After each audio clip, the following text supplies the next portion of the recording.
Hello, my name is Leif Thompson, and I'm a retired family doctor living in Alaska. While I'm active in several organizations advocating for genital autonomy of children, today I'm here only to represent myself. I speak as a man who suffers from the psychological and sexual consequences of having been circumcised as an infant. But beyond this, I'm here to call attention to boys around the world who suffer from genital cutting practices and why this suffering does not get the attention that it deserves. Finally, I would like to make an appeal for all of us to change how we understand gender. We must strive to understand our own toxic gender normative thinking, or we are doomed to fail. If our goal is to protect all children from non-consensual genital cutting, we must do so regardless of the shape of their genitals. The narratives surrounding genital cutting practices are products of gender normative thinking.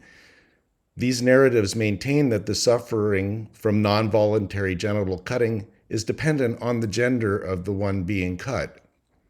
It embraces victimhood for women and girls while excluding the possibility of victimhood for boys and men.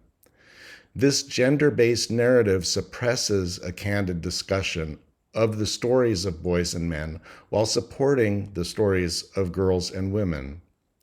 In this system, boys and men are often shamed into silence.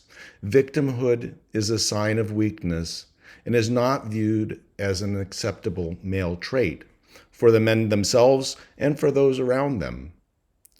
Others see boys and men as either perpetrators or future perpetrators, and victimhood does not fit with this narrative either. There's a real fear, boys and men, in sharing their experiences of harm, for a fear of ridicule and a fear of rejection. This leads them to self-censure their own experience, thereby perpetuating the myth that boys and men are not harmed by genital cutting practices. When the harms of circumcision are rejected and silenced, cultural and religious identities that call for the non-consensual cutting of another person's genitals can be asserted over the boy's right to their very own body. This is supported by political and cultural institutions. Currently, the narrative of religious freedom has a much stronger political voice than does the marginalized voices of boys and men. When the target of genital cutting practices is a female, there's no discussion of the cultural rights or the religious rights of these identities. It is crystal clear. Yet with boys, even the mere discussion of their rights is avoided repeatedly. The Cologne ruling that we celebrate today objectively and impartially recognized that the cutting of a boy's genitals constitutes a grievous bodily harm, no less so than the cutting of a girl's genitals. We celebrate this event as an establishment of genital autonomy for all, regardless of gender. Yet this carefully crafted legal assessment was quickly reversed through the political process of legislation. This happened precisely due to gender normative thinking, which excludes the stories of men and boys and ignores the rights of boys while exalting the voices of collective groups invested in the non-voluntary genital cutting of children. We are all prepared to understand the victimization of girls and women. There's no need for a political date, and we don't need the voices of women to understand their right to self-determination over their own bodies. It is intuitively obvious no one has the right to cut a girl's genitals. Even practices that are far less severe than what's done to boys, such as genital pricking, which has no permanent physical alteration of the genitals, is still classified as a mutilation. We are taught that mutilation is not dependent on the degree of tissue loss or the experiences of harm. It is only a matter of the gender of the body that is affected, and if that body is female. In Germany, every other country in the world, boys are denied protection solely because they were born with a penis, not because of the severity of what is done to them or their experiences of harm. And these experiences are either seen as false or irrelevant. The last narrative that I would like to challenge is the notion that genital cutting can effectively be brought to an end as three separate movements, one for females, one for males, and the other for intersex persons. If a human right to one's own genitals is dependent on gender, then it's not a human right. Our lack of solidarity between these three movements profoundly weakens each of our individual efforts and inhibits progress in the protection of all children. This separation of efforts not only weakens our moral arguments, it weakens our effectiveness. I believe we will only be successful when we are able to come together as one movement, asserting that all children possess a fundamental right to their own genitals, regardless of the appearance of their genitals when they were born. I have two stories that I would like to tell. The first is my own, and I want to apologize in advance for my frank talk over my own sexual experiences as a circumcised man. But these talks are necessary to break the cycle of shame. 60 years ago, I was strapped down and had the most sensitive part of my genitals cut off without anesthetic. Incidentally, many boys in the US are still cut without anesthetic, while lab animals have a legal right to pain control. Legally, boys do not. In any case, my conscious distress over my circumcision began at around age 12 or 13, when I first learned that part of my penis was taken from me. I could not talk to anyone about this. Whether shame or fear, I knew that my feelings were not to be spoken. I first learned at the age of 27 that I was not alone in my feelings of anger and loss, and that others shared my feelings. Until then, I had not spoken to a single person about this, not one. Even after this discovery, I knew that it was not to be talked about. I was not to talk about these harms openly. And if I did, I experienced minimization, rejection, or even shaming, something that I still occasionally experience today.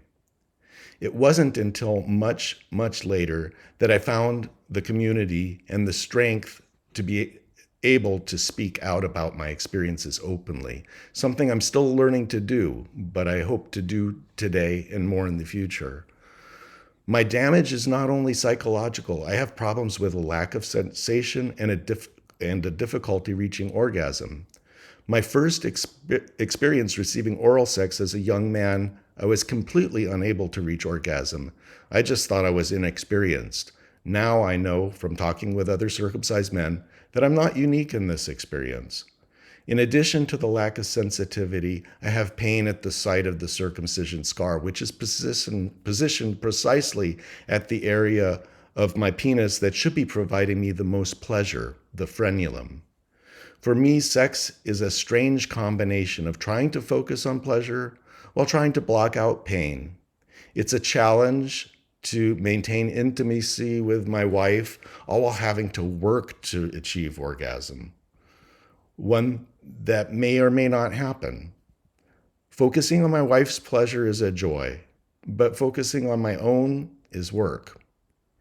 In addition, I also have hair on the shaft of my penis, which chafes with my wife during intercourse, and while we are both waiting for me to achieve an orgasm. The hair on the shaft of my penis is the result of the removal of the hairless foreskin and the loss of the gliding function that the foreskin provided over the shaft of my penis. Lubricants have never been optional for me, ever. I will, in our intimate moments, the circumcision that was forced on me is present in the room with us every single time we are intimate.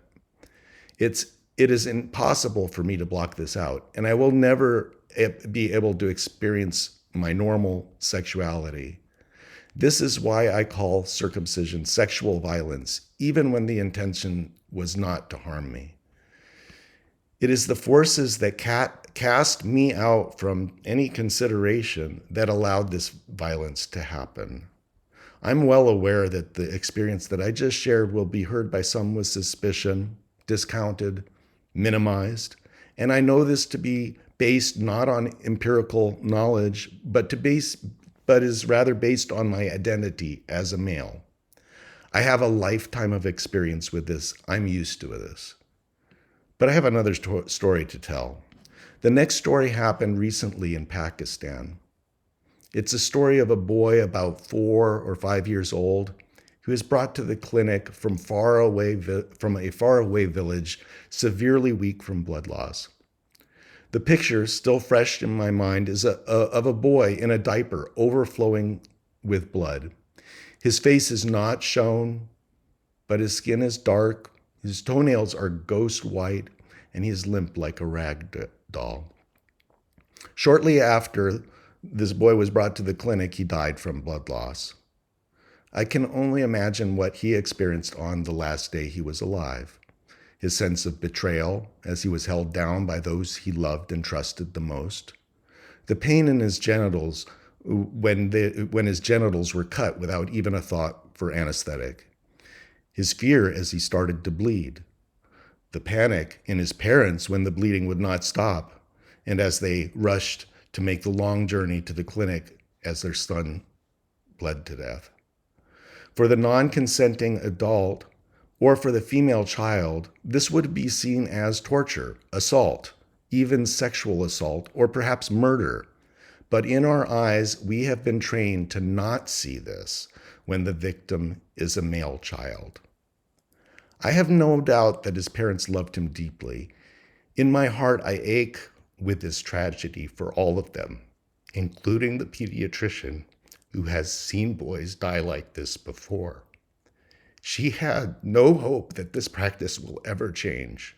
The only solution she could see was to medicalize circumcision so that fewer boys would die in the future. While I have compassion for them all, I have no desire to point a finger in blame, not even at the circumciser. The people who do these things are not evil people. What I see as the enemy is silence, particularly silence that is reinforced by our gender normative thinking. The enemy is in our heads. When we are unable to see or hear this story because it happened to a boy, and we reject seeing boys as victims, this can happen. While this picture haunts me, I still find it hard to sleep at times. I feel compelled to be a witness. I cannot turn my head away and pretend that circumcision is only an issue for upset white men like me in developed countries. The reality is that boys are enduring this torture and are dying around the world with alarming regularity. We even know that the deaths occur regularly in the US, in Canada, in Europe, in the UK. Yet if circumcision were a vaccine, it would have already been stopped due to the number of adverse effects. And yet there's no organized collection of data on the range of negative outcomes, immediate, long-term, physical, psychological, and sexual. And this all while there's no reasonable medical purpose for this operation. I agree completely that the death of one girl from cutting is a tragedy. But is the death of a boy any less so? Why are we not talking about this? When will the gatekeepers like the UN or the WHO fund research and have a discussion over what happens to these boys? When will they provide support to end these practices as they do for organizations fighting against female cutting? We all view girls' and women's bodies and experiences differently from those of boys' and men's bodies. How could we not? We are deeply conditioned in this toxic gender normativity that some call the patriarchy.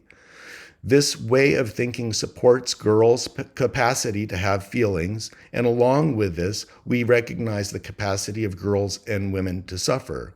While the patriarchy seeks to control women, it also sees the need for females to be protected.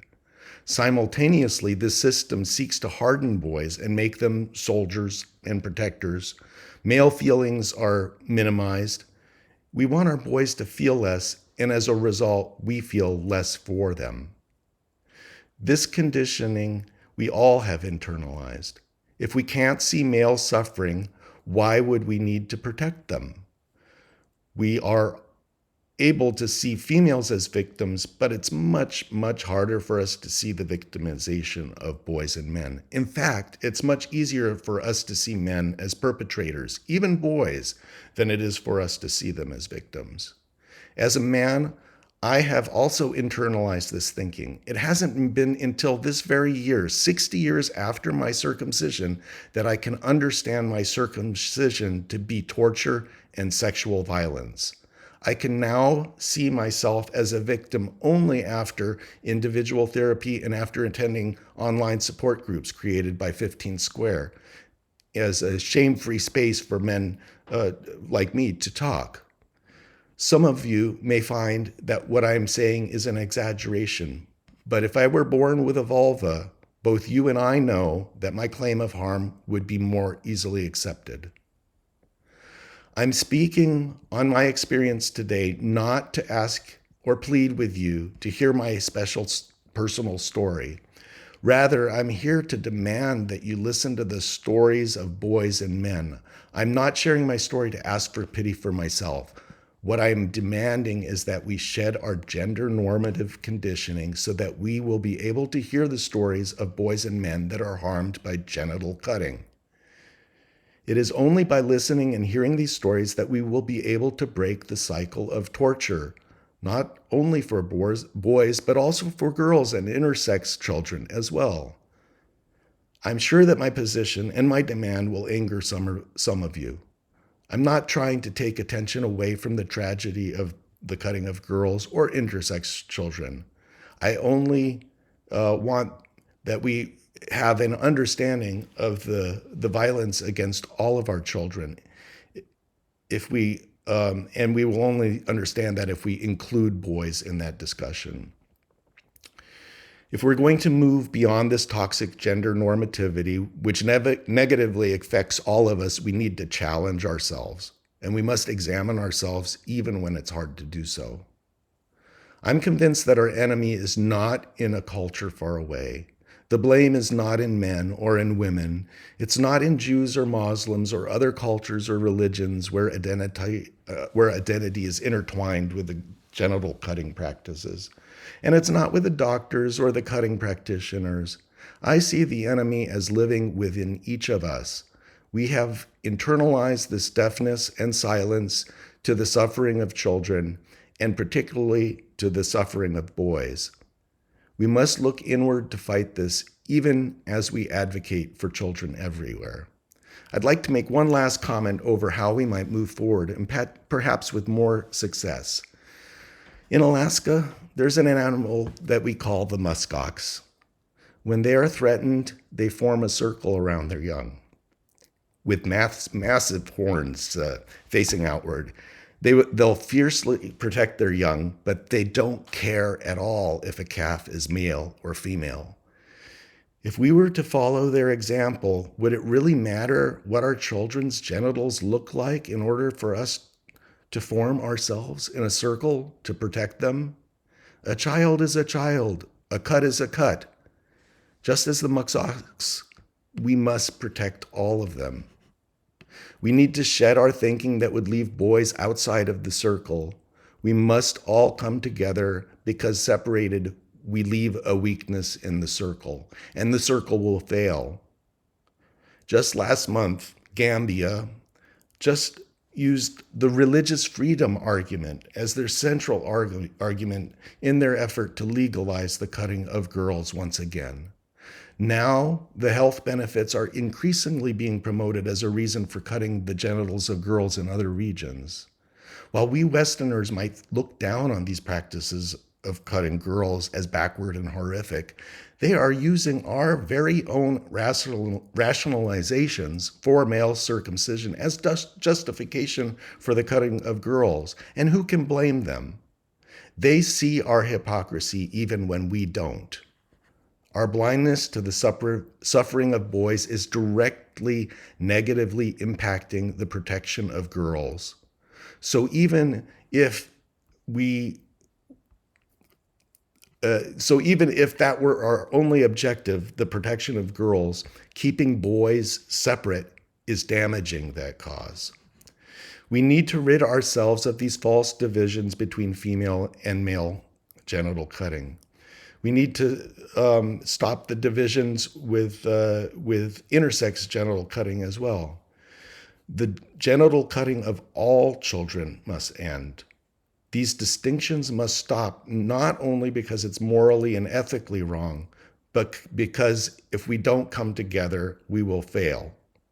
We must stop calling it gender-based violence when all cultures that cut girls also cut their boys right alongside with them. We must see genital cutting for what it is, sexual violence against children. All of us, men, women, and the gender diverse, must shed this toxic gender normative thinking and form a circle around our children, together and strong, not apart. And like the muskox, we need to love and protect our children without checking first to see what sex organs they have between their legs.